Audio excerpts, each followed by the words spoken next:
Aloha, j'espère que vous allez bien. On se retrouve aujourd'hui pour vous parler d'un décès inexpliqué d'un officier du renseignement des services secrets britanniques. Gareth Wynne Williams, 32 ans, était un mathématicien gallois, un cycliste passionné, un amateur d'art, un décrypteur d'élite et un officier du renseignement des services secrets britanniques.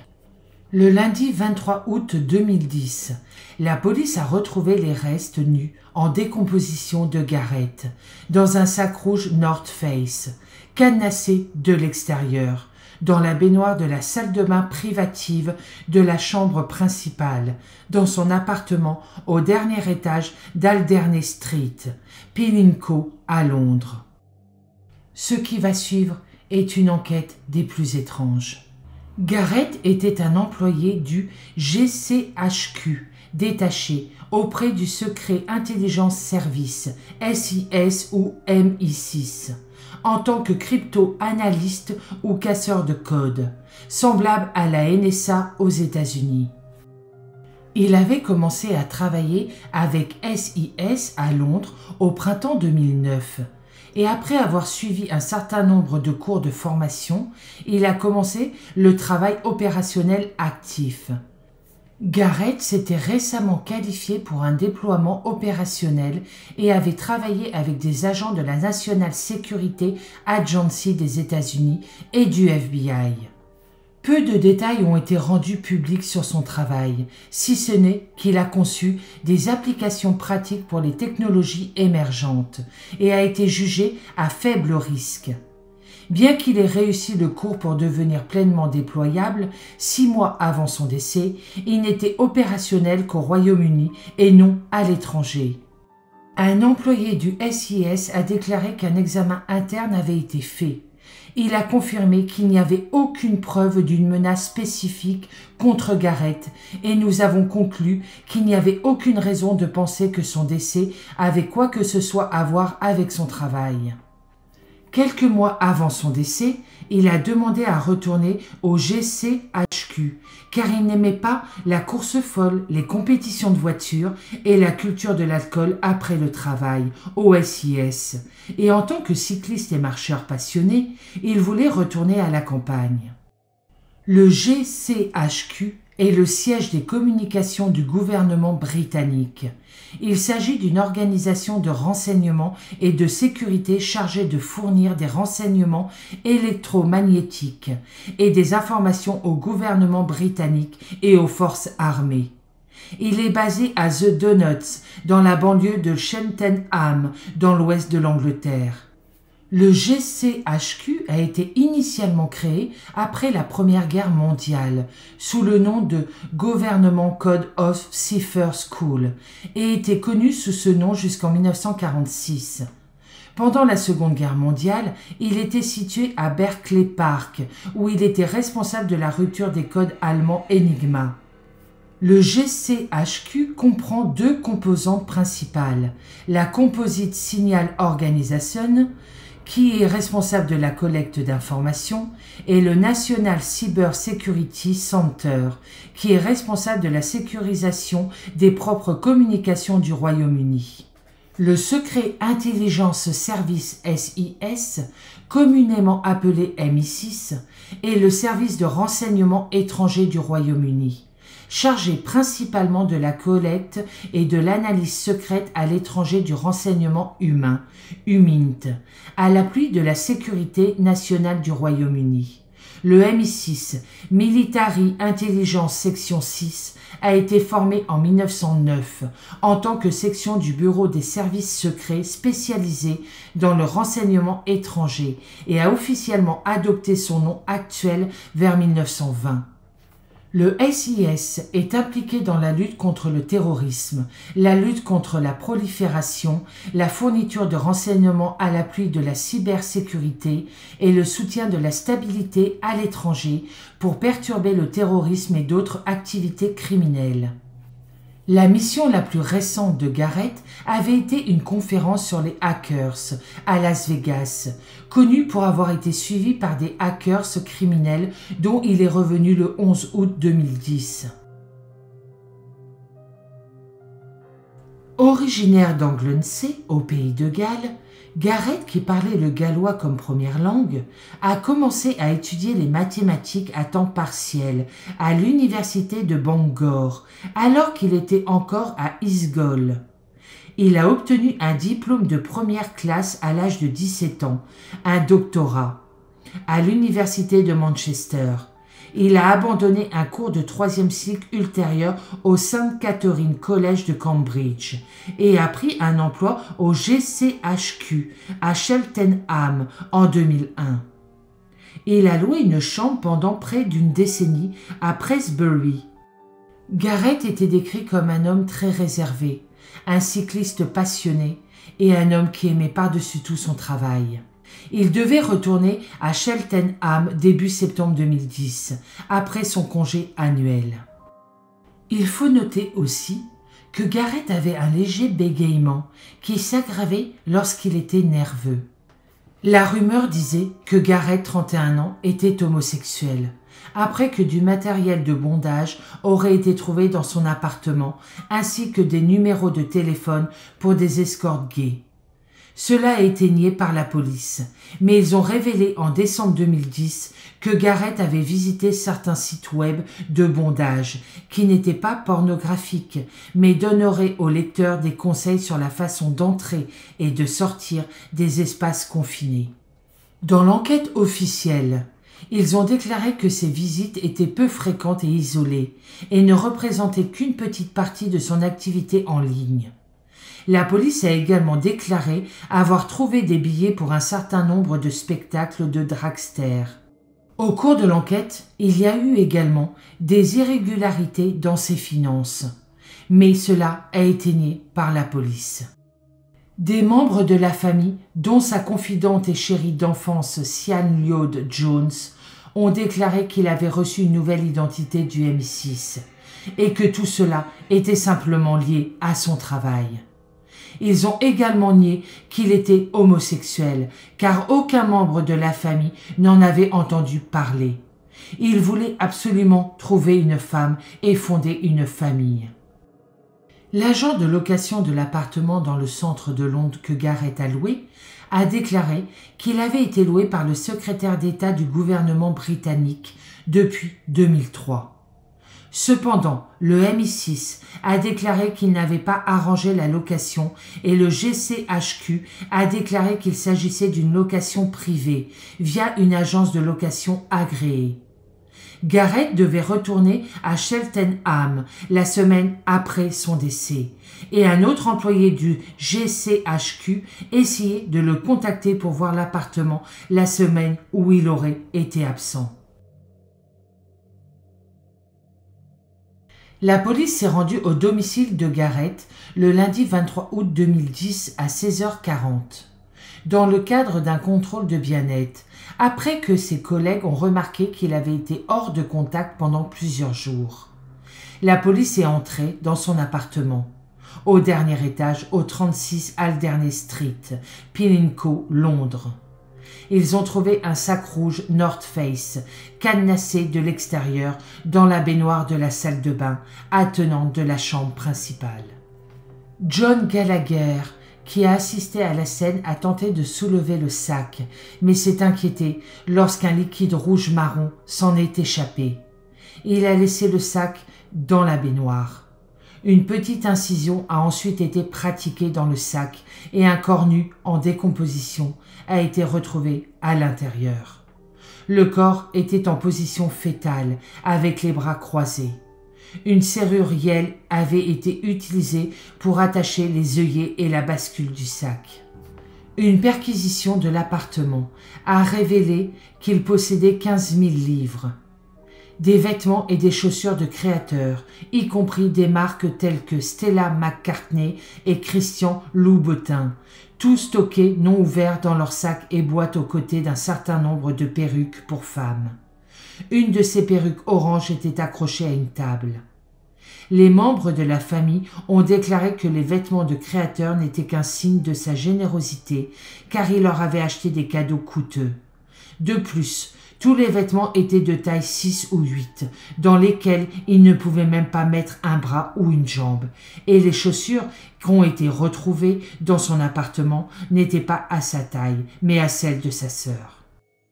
Quant aux perruques pour femmes, ils ont rejeté cela en déclarant qu'un ami américain allait à une soirée déguisée et que l'un de ses passe-temps était les dessins animés de super-héros japonais et qu'il allait y aller en tant que deux de ces personnages. Elles étaient roses et jaunes et ce sont les seules perruques qui ont été retrouvées. Par la suite, la police a publié une photo fit de deux personnes qu'ils recherchaient au look méditerranéen, qui ont été vues entrer dans l'entrée commune de la maison de Garrett en juin ou juillet 2010. Ils ont ensuite été rejetés comme suspects potentiels. L'enquête de la police métropolitaine a été menée par l'inspecteur détective en chef Jackie Sebir, l'enquêteur principal et son patron, le surintendant en chef détective Hamish Campbell, qui était responsable du commandement des homicides et des crimes graves. La date du décès de Garrett a été estimée aux premières heures du 16 août 2010, une semaine avant sa découverte. Vincent Williams de la police métropolitaine de Londres a informé le tribunal du coroner de Westminster que les experts étaient d'accord sur le fait qu'il était impossible pour Garrett de s'être enfermé dans le sac North Face. Peu de temps après le début de l'enquête, les chefs du SIS et du Met se sont rencontrés pour discuter de la manière dont la police gérerait l'enquête à la lumière de la nature top secrète du travail de Garrett et de qui dirigerait l'enquête. Le département d'État américain a demandé qu'aucun détail sur le travail de Garrett ne ressorte de l'enquête. Le ministre des Affaires étrangères du gouvernement britannique, William Hague, a signé un certificat d'immunité d'intérêt public autorisant la retenue de l'enquête sur les détails du travail de Garrett et des opérations conjointes américaines. Lors de l'enquête officielle sur la mort en mars 2012, la coroner Fiona Wilcox a déclaré qu'il n'y avait aucune blessure visible évidente sur le corps de Garrett et aucun signe qu'il avait été impliqué dans une lutte. Son corps était également exempt d'alcool et de drogue récréatives courantes. Le Met a considéré sa mort comme suspecte et inexpliquée à l'époque, mais a ensuite changé d'avis. Le FBI a également mené sa propre enquête sur l'affaire. Un porte-parole de la police a déclaré que, s'il était vivant, il s'y est mis volontairement ou sinon il était inconscient et placé dans le sac. Et pourtant, il est bien impossible de se mettre dans le sac seul et de fermer le sac avec un cadenas. La famille de Garrett est persuadée que l'agence des services secrets était impliquée dans son décès. Fiona Wilcox, le coroner, a déclaré qu'elle suivrait les preuves où qu'elles mènent. Les preuves de l'enquête ont montré qu'il aurait été pratiquement impossible pour Garrett de s'enfermer dans le sac. Deux experts n'ont pas pu s'enfermer dans un sac similaire malgré 400 tentatives pour le faire, bien que l'un ait déclaré qu'il y avait une petite chance que Garrett ait réussi l'exploit.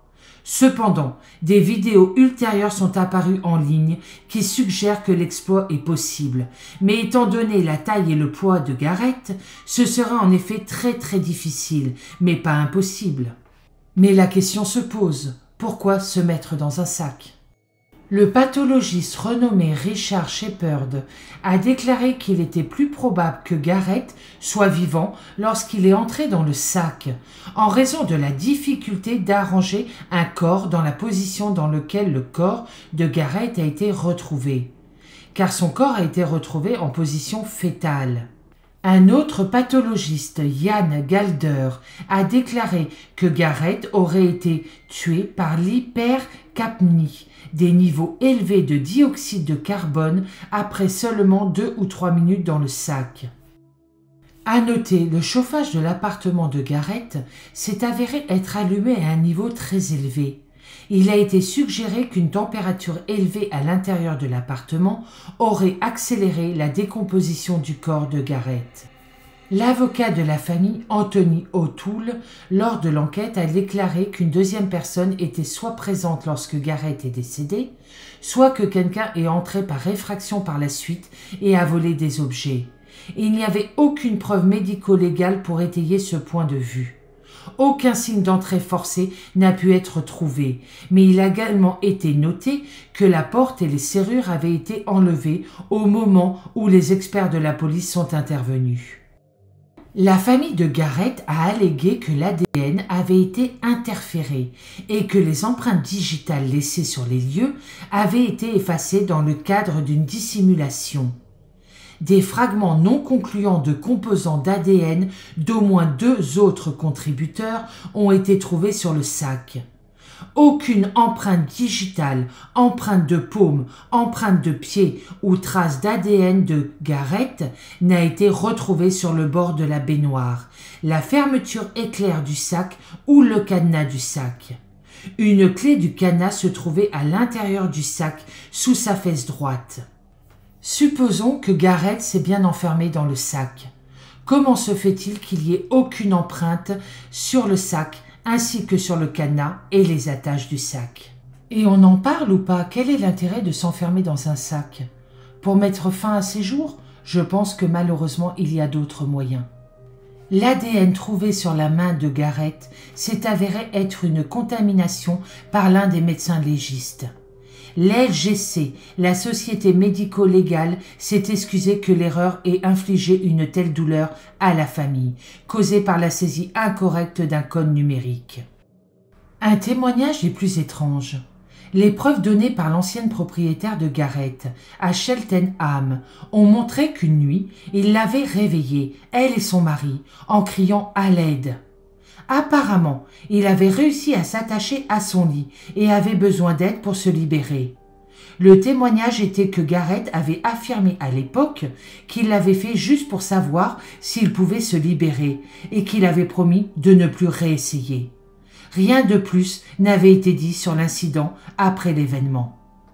Le journaliste Duncan Campbell a rapporté que les preuves de l'enquête indiquaient que Garrett faisait partie d'une équipe d'officiers du renseignement envoyés pour pénétrer les réseaux de piratage américains et britanniques.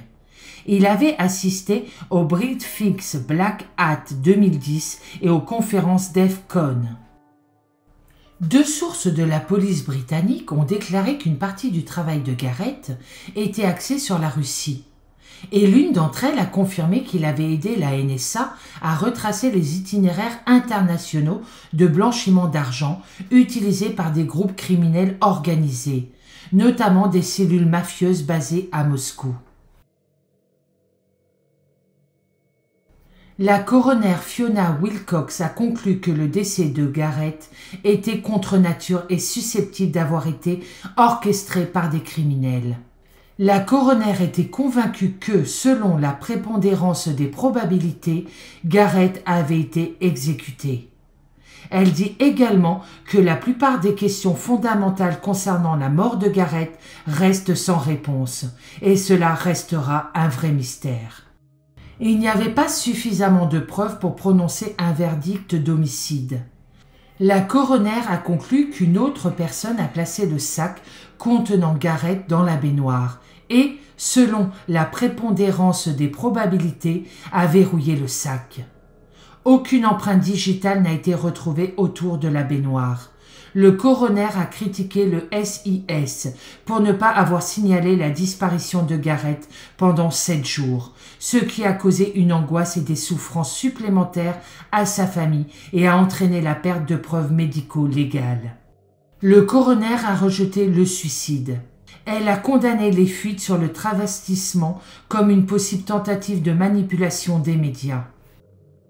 Le coroner a vivement critiqué le Counter-Terrorisme Command, SO15, de la police métropolitaine, qui n'a pas informé l'enquêteur principal avant le début de l'enquête de l'existence de 9 clés USB et d'autres biens dans le bureau du SIS de Garrett. SO15 n'a pas pris de déclaration officielle lors des entretiens avec les agents du SIS. Le coroner a déclaré que l'éventuelle implication du personnel du SIS dans le décès de Garrett était une piste d'enquête légitime pour la police.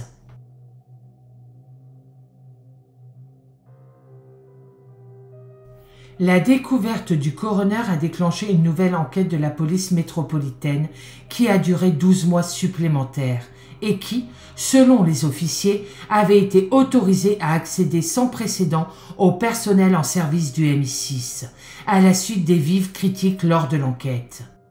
À la suite de l'audience du coroner, la nouvelle enquête de la police métropolitaine a conclu que la mort de Garrett était probablement un accident et qu'un examen des preuves avait révélé qu'il était plus probable qu'aucune autre personne n'était présente lorsqu'il est décédé dans son appartement de Londres.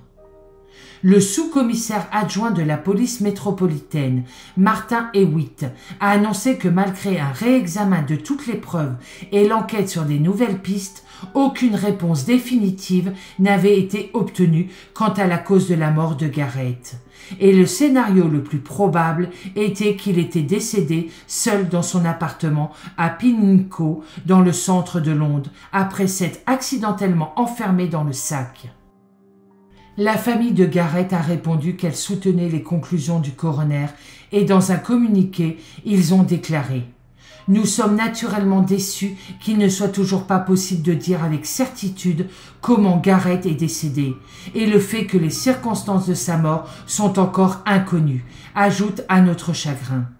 Nous considérons que sur la base des faits actuellement connus, le verdict du coroner reflète fidèlement les circonstances de la mort de Garrett. » Martin Hewitt s'est dit convaincu qu'il était théoriquement possible que Garrett ait cadenassé le sac de l'intérieur, bien que de nombreuses questions restent sans réponse quant aux circonstances de sa mort.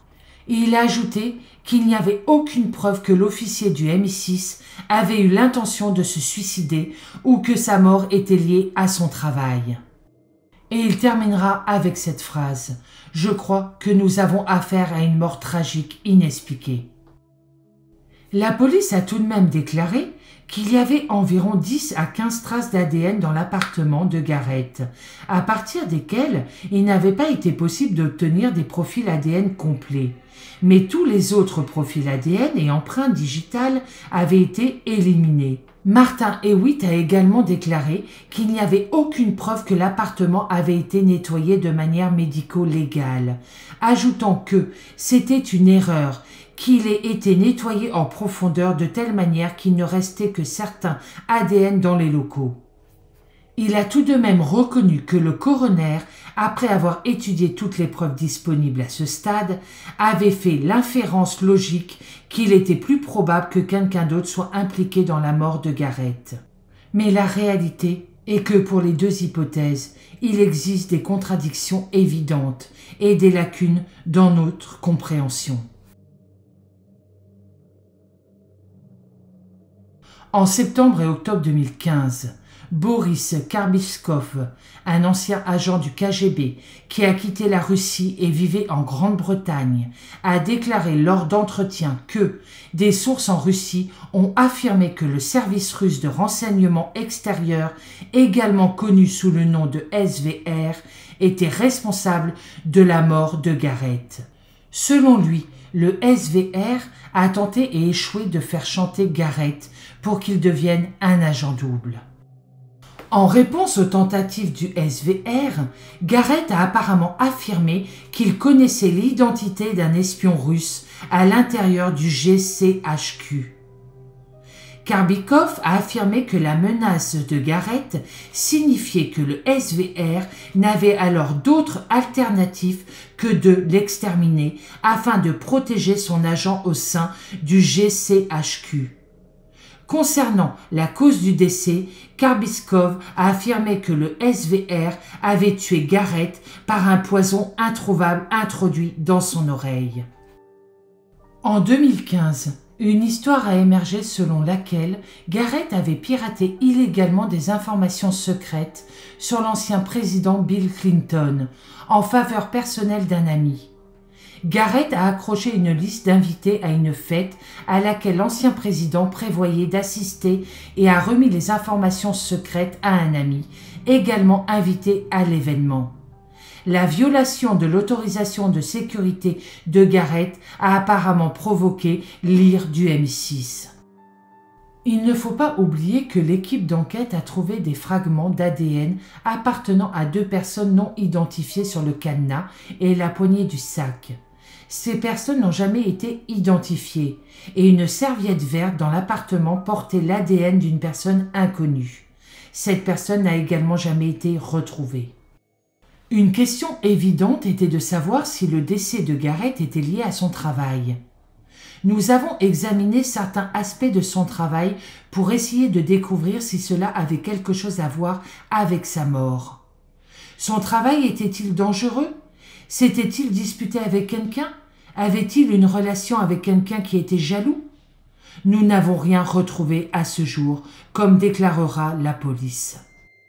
Garrett a été enterré au cimetière Yins Wen à Valley, Anglesey, le 26 septembre 2010, à la suite d'un service funèbre privé à la chapelle Bethel à Holyhead, en présence de sa famille, d'amis, d'anciens collègues, des services de renseignement, ainsi que du chef du SIS, M. John Sayers. Entrer dans le sac North Face s'est avéré possible mais très difficile. Mais fermer le sac avec le cadenas Yale sans l'aide d'un tiers semble presque impossible. Il reste une possibilité, que Garrett ait réussi à faire cela. Il a été vite malheureusement intoxiqué par le dioxyde de carbone. Le coroner a jugé ce scénario peu probable, bien que les enquêtes policières postérieures à l'audience aient contredit cette conclusion. Le sac étant laissé dans la baignoire et le chauffage étant laissé à haute température, les deux soutiennent une situation où la décomposition était attendue et prise en compte. Tout fluide corporel s'échappant du sac aurait coulé dans la baignoire. Si Garrett avait tenté une sorte de jeu dans le sac pour une raison quelconque, pourquoi le faire dans la baignoire?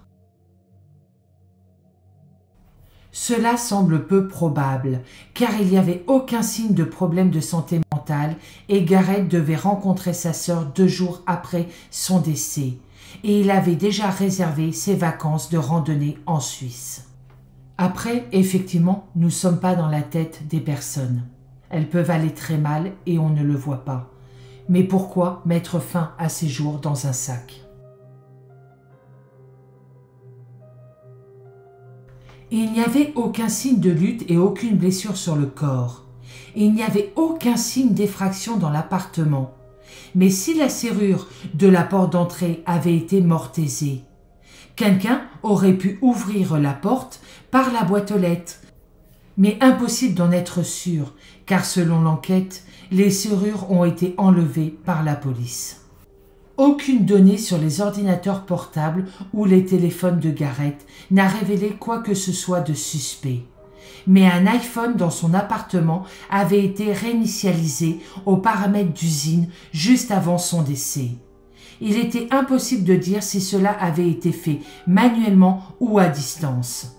La police a déclaré que le fournisseur du service n'avait aucun historique de données, ce qui signifiait qu'aucun appel ou navigation sur le site web n'avait eu lieu. Le degré de décomposition du corps n'a pas permis d'exclure un empoisonnement, car le chauffage a été allumé dans l'appartement, bien que nous soyons au plus fort de l'été en août, un point déroutant. Il y avait peu ou pas d'ADN dans l'appartement, ce qui est encore une fois étrange.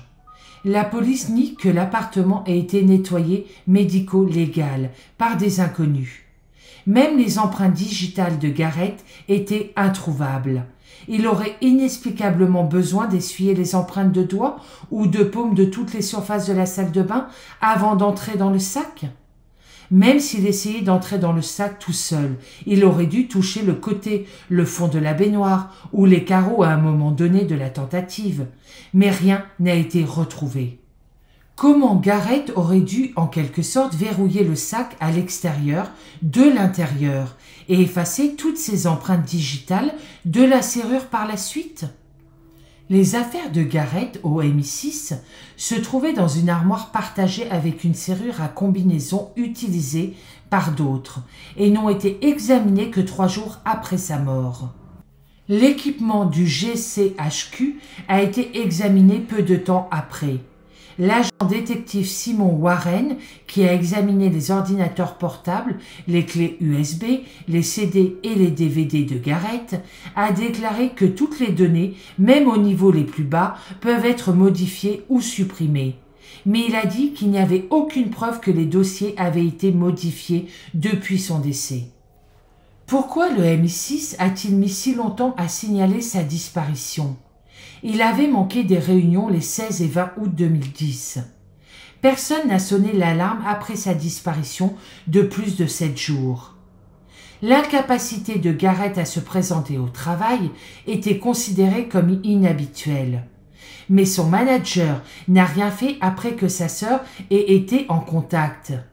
Pour une raison quelconque, son manager n'a pas donné l'alerte, ce qui a certainement eu un impact sur les preuves médico-légales, en particulier dans l'appartement chauffé. Les policiers médico-légaux étaient également d'avis que la scène du crime avait été falsifiée.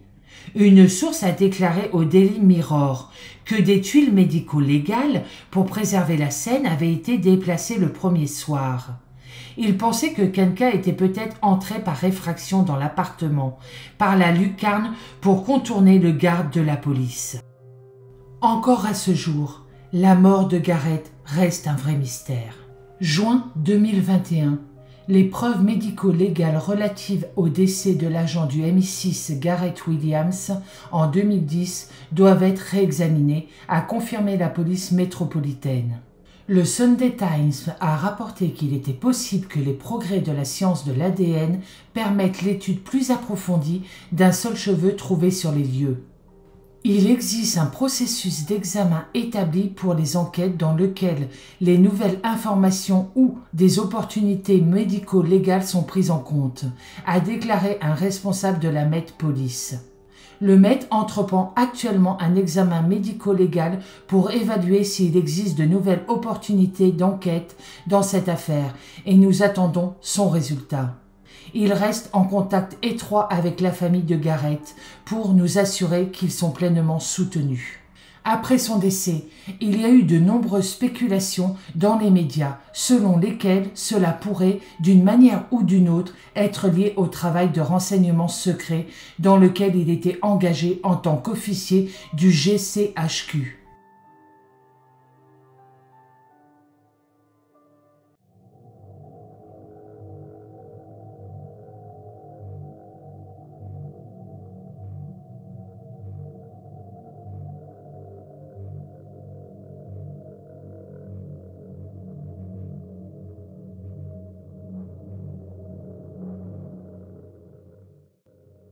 C'est la fin de cette troublante et mystérieuse affaire.